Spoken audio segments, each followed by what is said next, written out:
15 minute gate खोल दो, बांग्लादेशियों का काम तमाम कर देंगे। अरे 15 मिनट का समय दे दो, जो भारत में घुसा हुआ आतंकी उनका काम तमाम कर देंगे। मैं भारत के शक्तिशाली प्रधानमंत्री जी से मैं आग्रह कर रहा हूं कि वो बांग्लादेश के खिलाफ भी एक सर्जिकल स्ट्राइक करें। इस वक्त जितना शोर बांग्लादेश के इदारों ने और सियासतदानों ने मचाया हुआ है, मैं कहती हूँ कि अगर उसका 10% भी इंडियन आर्मी ने कर दिखाया तो बांग्लादेश का नामो निशान सफाई हस्ती से मिट जाएगा। बांग्लादेश को अब बर्बाद होने से कोई नहीं रोक सकता। बांग्लादेश ने कसम खा रखी है कि वो कंगलादेश बन के तरीके से बांग्लादेश वाले स्टेप्स ले रहे हैं, ये बांग्लादेश को कंगलादेश बनाने के सफर पे लेके चले गए हैं। वो पाकिस्तान के साथ भी उनका फड्डा है, ठीक है, चाइना के साथ भी उनका फड्डा है, बांग्लादेश के साथ भी फड्डा करना चाह रही है, नेपाल में भी इंटरवेंशन करती है। इंडिया की गवर्नमेंट जो है वो इंटरवेंशन तो करती है। इंडिया एक बहुत बड़ा आक्रमण करने वाला है। जी हां दोस्तों, जैसे आप लोगों ने सुना, इंडियन पार्लियामेंट में एक बिल पेश किया जा रहा है, जिस बिल में यह लिखा है कि बांग्लादेश पर हमला किया जाए और बांग्लादेश पर आक्रमण किया जाए। और इंडिया का जो सिचुएशन है कि सारे नेबरहुड के अंदर इंडिया के तल्लुकात एक एक करके सबके साथ खराब होने शुरू हो गए, क्योंकि इंडिया बिग ब्रदर बनना चाहता है ना। आजकल के जमाने में बिग ब्रदर कोई नहीं मानता किसी को। भारत बांग्लादेश के बीच विवाद बढ़ता चला जा रहा है और बांग्लादेश की तरफ से लगातार ऐसे बयान दिए जा रहे हैं जिससे भारत नाराज हो रहा है। और अब तो बांग्लादेश के एक नेता के बयान पर भारत की तरफ से भी ऐसा करारा वार हुआ है जिसके बारे में बांग्लादेश कल्पना तक नहीं कर सकता था। जय दोस्तों, मैं विजय और आप देख रहे हैं इस रिएक्शन। तो दोस्तों, बांग्लादेश को सबक सिखाने का वक्त आ चुका है। जिस तरह भारत के खिलाफ हर रोज जहर उगला जा रहा है, चाहे वो बांग्लादेश के पॉलिटिशियंस हो या चाहे बांग्लादेश के कट्टरपंथी लोग हो, जिस तरह हिंदुओं को वहाँ पे रोज मारा पीटा जा रहा है, रोज कई सारी वीडियो सामने आ रही है, जिसको देखने के बाद अब भारत के लोग भी जो है काफी गुस्से में है और पूरे भारत में अब बांग्लादेश के खिलाफ प्रोटेस्ट चल रहे हैं। इतना ही नहीं, जो हमारे सत्ता पक्ष के लोग हैं और विपक्ष के लोग हैं, वो भी अब भारत सरकार से बांग्लादेश के ऊपर एक्शन लेने की मांग कर रहे हैं। उसी में टी राजा ने कल मोदी जी से 15 मिनट मांगे हैं बांग्लादेश को सबक सिखाने के लिए, तो वही ममता बनर्जी ने भी जो है कल बांग्लादेश को अच्छी खासी खरी खोटी सुनाई है दोस्तों। तो अब ये जो कुछ भारत में हो रहा है, इसके ऊपर हमारे पड़ोसी जो है पाकिस्तानी, उनका भी बहुत बारीकी से ध्यान है दोस्तों। और अब जिस तरह भारत के लीडर्स चाहे भारत के लोग हो, तो जिस तरह बांग्लादेश के ऊपर एक्शन लेने की मांग कर रहे हैं, उसको देखते हुए अब पाकिस्तानी क्या कह रहे हैं, यही आज की इस वीडियो में देखेंगे। चलिए करते हैं वीडियो को शुरू। मगर वीडियो शुरू करने से पहले जो भी और हमारे चैनल पर पहली बार आए हैं, उनसे रिक्वेस्ट करूंगा प्लीज हमारे चैनल को सब्सक्राइब कीजिए, वीडियो को लाइक और शेयर जरूर कीजिए। तो चलिए करते हैं वीडियो शुरू। दुनिया की इतनी बड़ी इकोनॉमी के साथ आप पंगा नहीं ले सकते। बेसिक ये पंगा करवा कौन रहा है? जिस तरीके से अमेरिका को लगा कि यार ब्रिक्स के अंदर, अब मोदी ने तो चाइना से हाथ मिला लिया, हाँ, बिल्कुल। उन्होंने अब लगाई बांग्लादेश को उंगली कि आप जाओ और जाके इंडिया के खिलाफ स्टेप लो। बांग्लादेश सोचे, इतना सा बांग्लादेश है और इतने बड़े इंडिया से पंगा ले सकता है? नहीं। पाकिस्तान की इंडिया से ट्रेड बंद हुई तो हमारे आप देखेंगे महंगाई कितनी ज्यादा नजर आ रही है। सही बात है। अगर बांग्लादेश की भी बंद हो जाएगी, ऑलमोस्ट तो बंद ही है, हाँ। अगर बिल्कुल बंद हो गई तो बांग्लादेश भी गया, और रोड पे आ जाएगा। इंडिया के बड़ापन देखिए कि आज भी वो जो फूड कमोडिटीज हैं या फिर मेडिकल वीजाज है वो उनको दे रहा है। अब बार बार, क्योंकि जब भी बांग्लादेश के अंदर प्रोटेस्ट होता है, ये बंगाली क्या करते हैं, इंडिया की इन्वेस्टमेंट को नुकसान पहुंचाने की कोशिश करते हैं। जो हिंदू नजर आते हैं, हिंदुओं को नुकसान पहुंचाने की कोशिश करते हैं। फिर से सड़कों पर निकल आए, तोड़ फोड़ का आगाज कर दिया है। आखिर ये कौन सी तब्दीली चाहते हैं और ऐसे कौन सी तब्दीलियां आती हैं जो मुल्क स्टूडेंट कुछ भी कहे कि ये तो गुंडागर्दी होगी, या तो मुझे ऐसा लगता है बांग्लादेश के स्टूडेंट जो है इंसानी ज़ॉम्बीज बनते जा रहे हैं। देखिए, बिल्कुल आपकी बात सही है, ज़ॉम्बीज ही बनते जा रहे हैं। जो इनकी हरकतें हैं, भैया अपना नुकसान कौन करता है? इंडियन पार्लियामेंट में एक नेता ने एक बात कहते हुए कहा कि भैया इंडिया की सरकार ने तो वो रूल्स भी चेंज कर दिए कि जब तक कोई हमला नहीं करता इंडिया हमला नहीं करेगा। लेकिन यहां पर सिर्फ बांग्लादेश के हिंदुओं पर हमला नहीं बल्कि पूरे हिंदुस्तान पर हमला है।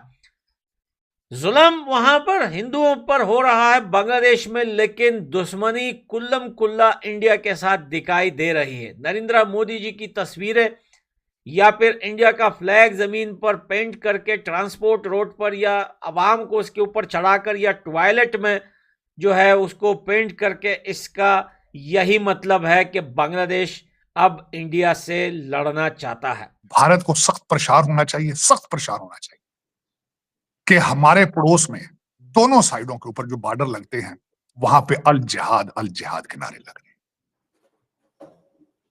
सख्त परेशान होना चाहिए मेरे ख्याल में इस वक्त भारत को।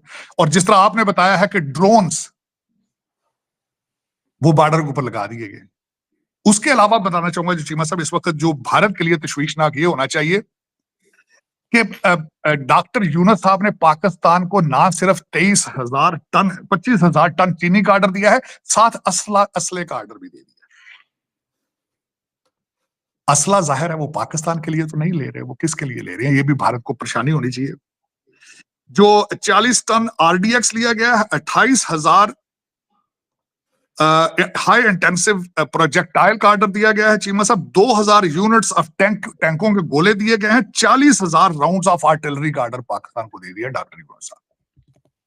और दूसरी बात उन्होंने ये की है कि जो पाकिस्तान से वीजा अप्लाई करता था उनके लिए एक एनओसी चाहिए होता था, उसकी शर्त भी उन्होंने खत्म कर दी। अब देखिए, आप अमेरिका की बात पे लग के उस कंट्री के साथ लड़ रहे हैं जिससे आपके ढेरों मफादात जुड़े हुए हैं, जो आपको पिछले 15-20 साल से कैरी कर रहा है।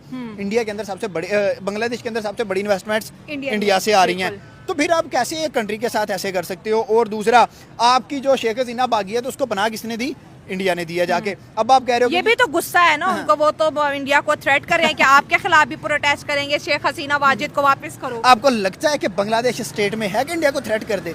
बांग्लादेश की बातें तो बड़ी बड़ी है, इतनी औकात है बांग्लादेश की कि वो इंडिया को थ्रेट कर दें? हाँ। कहाँ एक चूंटी एक हाथी को कभी भी थ्रेट नहीं कर सकती। आप देखें, इंडिया भाई राइट नाउ वो दुनिया के ऊपर एक जाल बिछा के बैठा है। हाँ। अब देखिए, इसराइल और फलस्तीन की जंग खत्म करवानी थी तो मुस्लिम कंट्रीज इंडिया की तरफ देख रहे हैं कि मोदी आके खत्म करवाएगा। अगर सारी अवाम उसकी तरफ देख रही है तो फिर बांग्लादेश को ये कहाँ से कीड़ा एक उठा है कि भाई हम देखें। सबसे बड़ी जहालत यह है कि आप उनके रिलीजन को टारगेट करते हो, आप हिंदुइज्म को टारगेट करते हो, आप उनके मंदिरों को टारगेट करते हो, या व्हाट्सएवर जो भी चीज़ें हैं। सबसे बड़ी जहालत तो ये है, अगर आप स्टूडेंट हो तो आप ऐसा नमूना पेश करो, इनकलाब लेके आओ भाई, पॉजिटिव वे, पता चले कि यार कोई स्टूडेंट पढ़े लिखे लोग हैं। लेकिन ये तो लग रहा है कि ये बांग्लादेशी जंगली स्वामी हैं या मोहन समझें आप, हिंदू, उसको गिरफ्तार कर लिया है, वो गड़बड़ कर रहे थे। और तो इन रिटर्न अगरतला का जो शहर है जो इंडिया और बांग्लादेश के बॉर्डर पे है, वहाँ जो बांग्लादेश की जो कॉन्सुलेट है उसके ऊपर अटैक किए लोगों ने, और बांग्लादेश समझता कि इंडियंस ने प्रोवोक किया, उकसाया कि करो करो करो। वो बड़े नाराज़ हो गए, इसलिए फिर वहाँ भी अब स्ट्राइक्स होनी शुरू हो गई हैं हिंदुओं के खिलाफ। तो एक किस्म का कम्युनल एटमॉस्फेयर बनना शुरू हो गया है, anti India and anti Hindu. जाहिर है पाकिस्तान इज़ डिलाइटेड कि finally after all these years ये वही बांग्लादेश है जो हसीना के ज़माने में बड़ी कोशिश की पाकिस्तान ने कि आप live and let live, forget about the past. आपने सवाल किया है बांग्लादेश का। बांग्लादेश मुल्क जो है वो पॉलिसी उसका गलत है, उसका सियासत जो है वो बिल्कुल गलत है, वो गलत सियासत चला रहा है। अच्छा। क्योंकि अभी ये हमारा मुल्क है, इधर हर तबके का लोग रहता है इधर। ठीक है। हम एक दूसरे से जिद तजाद करके फिर ये मुल्क से क्या बनेगा? एक दूसरे से गुजारा नहीं हो सकता है। बिल्कुल। आपने पहले ये गलती किया जब आपने उसकी मंदिर पे हमला किया, उसको तबाह घरों पे हमला किया।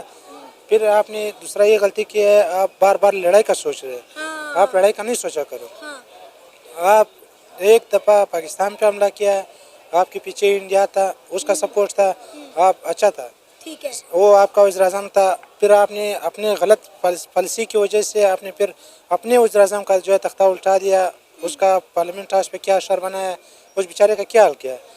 आज आपका पंगा इंडिया के साथ आ गया। अगर इंडिया ने आपको राशन दे रहा था, इंडिया आपको पैसा दे रहा था, इंडिया आपको तिजारत दे रहा था, आप इंडिया के साथ पंगे लेने का सोच रहे हैं, तो ये फिर आपका हालात बहुत बुरे होएगा। जिस तरह आजकल जा रहा है, ये तो आज कुछ भी नहीं है, ये तो एक साल बाद जो है इन लोगों का फिर और भी बेड़ा गर्क होगा। जैसे पाकिस्तान में एक एक मंदिरें खत्म कर दी गई, जैसे पाकिस्तान में एक एक गुरुकुल खत्म कर दिया गया, जैसे पाकिस्तान में शहीद भगत सिंह की समाधि तक को तोड़ने की बात आ गई, जैसे पाकिस्तान में हिंदुओं से नफरत करना स्कूल कॉलेज यूनिवर्सिटी में सिखाया गया, उसी तरीके से उसी नक्शे कदम पर अब मोहम्मद यूनुस बांग्लादेश को चला करके जिहादिस्तान बनाने की कोशिश कर रहा है, और पाकिस्तान का छोटा भाई जिहादिस्तान।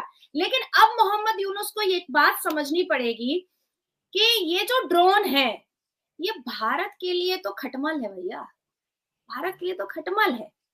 और 7 ड्रोन जस्ट ये जो मैं अभी जहां पर बैठी हुई हूँ, वेस्ट बंगाल कोलकाता में फोर्ट विलियम है, एक कोलकाता का फोर्ट विलियम का ईस्टर्न कमांडो अगर सिर्फ मूव किया है, थोड़ा सा मूव किया है, तो मैं इस बात को बड़ी जिम्मेदारी से कह रही हूँ कि बांग्लादेश के ये जो 2 फुटिया 3 फुटिया मौलाना है, ये अपने सलवार में हगना और मूतना स्टार्ट करेंगे। अगर इंडिया आप पे हमला भी करे तो आप सर्वाइव 24 आवर से ज्यादा आप सर्वाइव नहीं कर सकते। 150 करोड़ के लोग और एक साइड पे छोटा सा 10 करोड़ का मुल्क, कहाँ कोई आपस में कंपैरिजन है? ना आपकी इकोनॉमी उनसे मैच करती है, ना आपकी पब्लिक उनसे मैच करती है, ना आपकी कोई अथॉरिटी उनसे मैच करती है। आपका वसाइल ही आपके पास इतने नहीं है। आपकी आज मैं कहता हूँ कि वसाइल बंद कर दिए जाएं तो 24 घंटे के अंदर अंदर बांग्लादेश अपने घुटनों पे आ जाएगा। पहले आपने इतनी तबाही कर ली है, टेक्सटाइल बांग्लादेश की 0 पे चली गई है, सारे वसाइल 0 पे चले गए हैं बांग्लादेश के। तो भाई अब बांग्लादेश को इस चीज का भी गुस्सा आ रहा है कि हमारी टेक्सटाइल इंडिया की जा रही है। तो जब आप अपने मुल्क में ऐसा निजाम पैदा करेंगे, कोई इन्वेस्टमेंट करेगा बाहर से। पाकिस्तान के जो हालात है, पाकिस्तान में इन्वेस्टमेंट नहीं आ रही और बांग्लादेश तो हमसे फर्स्ट पोजीशन पे चला गया।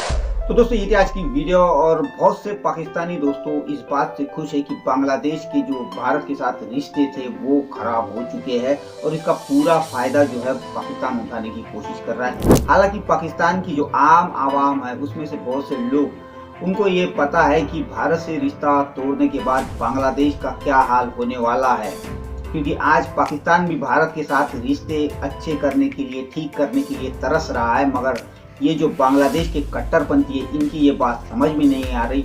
ऐसे पाकिस्तानी भी कुछ लोग कह रहे हैं दोस्तों। मगर वहीं दूसरी तरफ पाकिस्तान का मीडिया हो, चाहे पाकिस्तान के जो पॉलिटिशियंस है, वो तो काफ़ी खुश है इस बात से कि बांग्लादेश जो है उसके भारत के साथ रिश्ते खराब हो रहे हैं। मगर ये जो बांग्लादेश है ये भूल चुका है कि ये किससे पंगा ले रहा है। इसको भी इसकी औकात भारत सरकार जल्द दिखाएगी। हालांकि अभी भारत बहुत शांति से काम ले रहा है, मगर भारत की लाठी ऐसी पड़ती है जिसकी आवाज़ भी नहीं होती। तो खैर ये थी आज की वीडियो। आशा करता हूँ आप सभी को अच्छी लगी होगी। तो चलिए चलते हैं, मिलते हैं अगली वीडियो में। तब तक के लिए जय हिंद।